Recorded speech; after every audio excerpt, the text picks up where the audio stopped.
নমস্কাৰ learning Assam YouTube চেনেলৰ অন্য এটা ভিডিঅ'লৈ আপোনালোকক পুনৰবাৰ স্বাগতম জনাইছোঁ। যোৱাকালি আমি যি এডিআই 2.0 অন্তৰ্গত তৃতীয় বৰ্গৰ পোষ্টসমূহৰ যি এক্সাম অনুষ্ঠিত হৈছিল সেই এক্সামটোৰ এখন এক্সপেক্টেড কাট অফ লিষ্ট তৈয়াৰ কৰিছিলোঁ। আজি আমি সেই এডিআই 2.0 অন্তৰ্গতৰে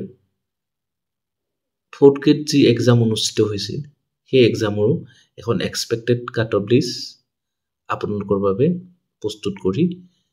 উলিয়াইছোঁ। এই এক্সপেক্টেড কাট অফ লিষ্টখন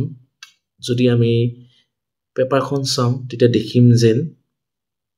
বহুত বেছি টানো নাছিল বা বহুত বেছি ইজিও নাছিল, এখন মডাৰেট পেপাৰ আছিল। গতিকে কাট অফখিনিও আমি পেপাৰখন ভালদৰে চালি জাৰি চাই এটা এভাৰেজ মাৰ্ক হিচাপে লৈ প্ৰস্তুত কৰিছোঁ। যেতিয়া ৰিজাল্ট প্ৰদান কৰিব হয়তো অহা বৰ্ষৰ ফেব্ৰুৱাৰী বা মাৰ্চৰ প্ৰথম পষেকত, তেতিয়া আমি ফাইনেল যিখন কাট অফ লিষ্ট সেইখন পাম। কিন্তু মোৰ অভিজ্ঞতাৰ ফালৰ পৰা মই যিমানখিনি ভাবিছোঁ, আমি যি এক্সপেক্টেড কাট অফ লিষ্টখন প্ৰস্তুত কৰিছিলোঁ সেইখনৰ মতেই এক্সামৰ ফাইনেল কাট অফ লিষ্টটো হ'ব। হয়তো তাৰ 2-3 নম্বৰ ডিফাৰেঞ্চ থাকিব পাৰে, কিন্তু প্ৰায় এক্সপেক্টেড কাট অফ লিষ্টৰ নিচিনাকৈ কাট অফখিনি থাকিব। আমাৰ ফ'ৰ্থ গ্ৰেড এক্সাম যোৱা ছেপ্টেম্বৰ মাহত অক্টোবৰ মাহত দুটা শ্বিফ্টত অনুষ্ঠিত হৈছিল। এটা মৰ্ণিং শ্বিফ্ট য'ত অনুষ্ঠিত হৈছিল পেপাৰ 1, যিখন আছিল আমাৰ ইয়াত 8 পাছ দি আছে, কিন্তু সেইখন পেপাৰ আছিল আমাৰ 10 পাছ। আৰু পেপাৰ 2খন আছিল আমাৰ ইভিনিং শ্বিফ্ট, যিখন আমাৰ 8 পাছ আছিল। মানে ফ'ৰ্থ গ্ৰেডত কিছুমান পোষ্ট আছে যিখিনি পোষ্টৰ কাৰণে আমাৰ মিনিমাম এডুকেশ্যন কোৱালিফিকেশ্যন ক্লাছ 8 পাছ হ'লেই হৈ যায়। আৰু এনে কিছুমান পোষ্ট আছিল যাৰ কাৰণে আমাৰ মিনিমাম এডুকেশ্যন কোৱালিফিকেশ্যন লাগে 10 পাছ বা HSLC পাছ। আমি পেপাৰখন ডিছকাছ কৰাৰ আগতে আমি অলপ ভেকেঞ্চি ডিটেইলছৰখিনিও ডিছকাছ কৰাৰ প্ৰয়োজন আছে। গতিকে আমি যদি চাওঁ ভেকেঞ্চি ডিটেইলছখিনি, তেতিয়া দেখিম যেন আমাৰ যি 10 পাছ মানে মিনিমাম এডুকেশ্যন কোৱালিফিকেশ্যন 10 পাছ, তাত সৰ্বমুঠ পোষ্ট আছিল 1088টা, য'ত আমাক কি লাগিব মিনিমাম এডুকেশ্যন কোৱালিফিকেশ্যন 10 পাছ হ'লে হৈ যায়। আৰু কিছুমান এনে পোষ্ট আছিল য'ত আমাক 10 পাছ লাগিবই, প্লাছ ITI চাৰ্টিফিকেটো লাগে। গতিকে আমি সেই পোষ্টখিনি আজি আমি ইয়াত ডিছকাছ নকৰোঁ, সেইখিনি হয়তো আমি পৰৱৰ্তী সময়ত ডিছকাছ কৰিম। আজি আমি মাত্ৰ 10 পাছৰ 1088টা পোষ্টৰ এখন এভাৰেজ কাট অফ লিষ্ট প্ৰস্তুত কৰিছোঁ আপোনালোকৰ বাবে। আৰু যি 8 পাছ, য'ত মিনিমাম কোৱালিফিকেশ্যন 8 পাছ হ'লেই হৈ যায়, তাত সৰ্বমুঠ পোষ্টৰ সংখ্যা আছিল বা ভেকেঞ্চি আছিল 2102টা। গতিকে আপোনালোকে বহুতেই জানেই, তথাপি মই আপোনালোকক এবাৰ ৰিমাইণ্ড কৰি দিছোঁ। গতিকে আপোনালোকে স্ক্ৰীণত দেখিছে যে আমাৰ পেপাৰ 1 10 পাছৰ ক্ষেত্ৰত আমি যদি চাওঁ, জেনেৰেল কেটেগৰী আমি এক্সপেক্টেড কাট অফ লিষ্টখন 95 পৰা 100 পাছত হ'ব বুলি আশা কৰিছোঁ বা বিশ্বাস আছে যেন 95 পৰা 100 পাছৰ ভিতৰতে থাকিব, কিয়নো আমাৰ সৰ্বমুঠ পেপাৰৰ মাৰ্কছ হৈছে 135 নম্বৰ। গতিকে জেনেৰেল কেটেগৰী যিসকলে আছে তেখেতসকলৰ কাট অফ এক্সপেক্ট কৰিছোঁ 95 পৰা 100 পাছৰ ভিতৰতে থাকিব। হয়তো তাৰ 2 নম্বৰ ইফাল সিফাল এটা হ'ব পাৰে বা 2-3 নম্বৰ আজিহেতু নেগেটিভ মাৰ্কিং আছে কমাৰো সম্ভাৱনা আছে আমি বহুত এক্সপেক্ট কৰি থাকো কাট অফ কিন্তু যেতিয়া নেকি নেগেটিভ মাৰ্কিং আহি যায় তেতিয়া আমাৰ এক্সপেক্ট কৰাতকৈ কিন্তু বহু ক্ষেত্ৰত আমাৰ কমে কাট অফ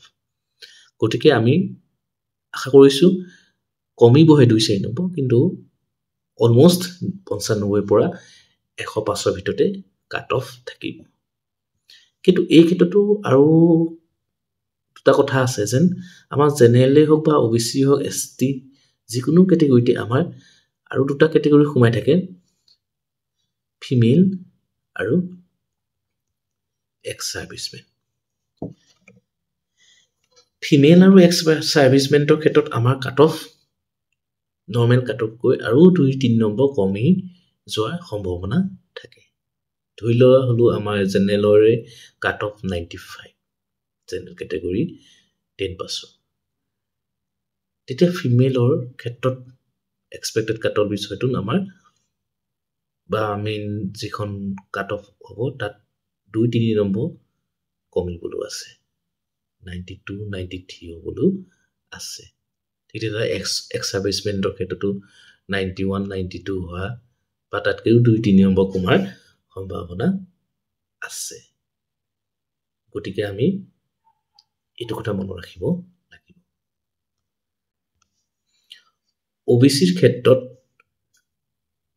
আমাৰ 10% ওবিসিৰ ক্ষেত্ৰত এক্সপেক্টেড কাট অফ লিষ্ট 90 পৰা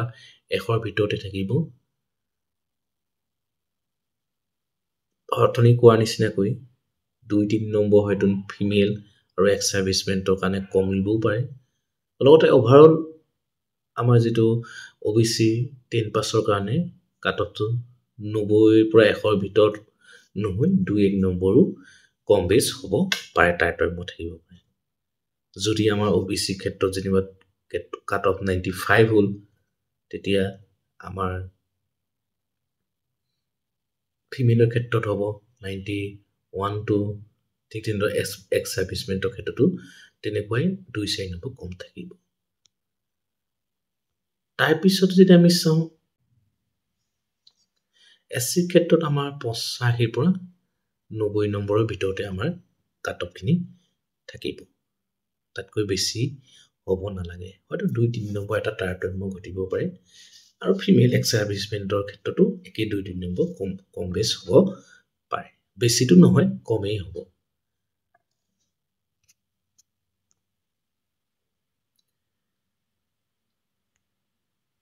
তাৰ পিছত যদি আমি চাওঁ এসটি প্লেনৰ ক্ষেত্ৰত 80 পৰা 90 নম্বৰৰ ভিতৰতে থাকিব এসটি হিলছৰ ক্ষেত্ৰত 65 টু 75 ভিতৰত থাকিব পিডব্লিউডি ক্ষেত্ৰত 50 পৰা 60 ভিতৰতে থাকিব 2-4 নম্বৰ তাৰতম্য ঘটিব পাৰে কিন্তু ওভাৰঅল আমি কোৱাৰ দৰেই যে এক্সপেক্টেড কাট অফ লিষ্ট আছে সেই তেনেকৈ আমাৰ কাট অফ লিষ্টখন হ'ব লাগে এক্স সাৰ্ভিসমেন আৰু ফিমেল ক্যাটেগৰি ক্ষেত্ৰত অকমান 2-1 কমিব কেতিয়াও নাবাহে মানে জিএসটি যি কাট অফ থাকিব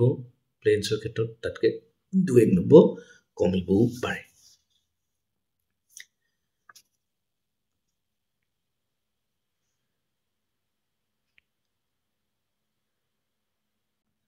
অন্যহাতে পেপাৰ 2 যিখন আমাৰ 8 পাস সেই পেপাৰ 2 ক্ষেত্ৰত জেনেৰেল ক্যাটেগৰি ক্ষেত্ৰত আপোনালোকে যদি চাই 100 পৰা 110 ৰ ভিতৰত আমাৰ কাট অফ খিনি থাকিব ওবিসিৰ ক্ষেত্ৰত 95 পৰা 105 এসসিৰ ক্ষেত্ৰত 90 পৰা 100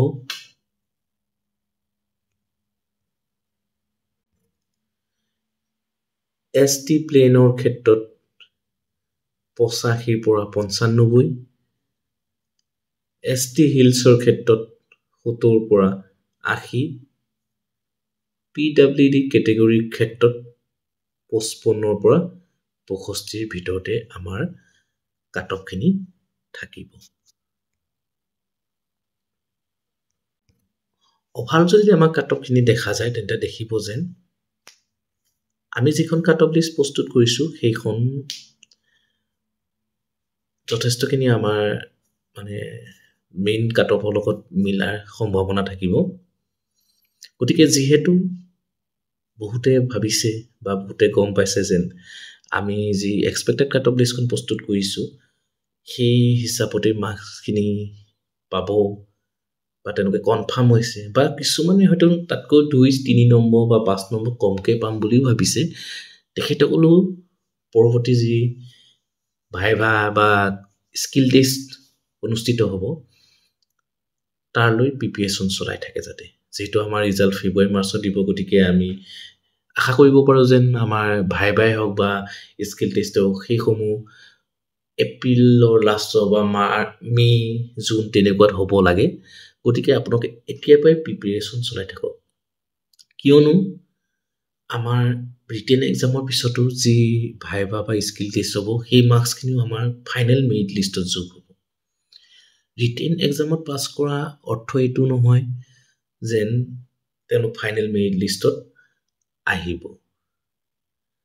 ধৰি ললোঁ কিছুমান এনেকুৱা কেণ্ডিডেট থাকিব যি যিখন কাট অফ থাকিব সেই কাট অফটোৱে হয়তো যেনে তেনে পাছ কৰিব 1-2 বেছিকৈ পাই পাছ কৰিব কিন্তু তেওঁলোকে যদি ভাইভা স্কিল টেষ্টত যদি অলপ মাৰ্কছটো বঢ়াই ল'ব পাৰে বা ভাল কৰে তেতিয়া হয়তো তেওঁলোকে ফাইনেল মেৰিট লিষ্টত অহা সম্ভাৱনা বেছি হৈ যাব গতিকে সেইকাৰণে কওঁ যেন যিসকলে ভাবিছে যেন মই পাম ইমানখিনি মাৰ্কছ বা বেছি পালেতো ভালেই আৰু কিছুমানে হয়তো 2-4 বা 5 নম্বৰ কমকৈও পাব পাৰে বুলি ভাবিছে গতিকে তেখেতসকলে এতিয়াৰ পৰাই প্ৰিপেৰেশ্যন চলাই থাকক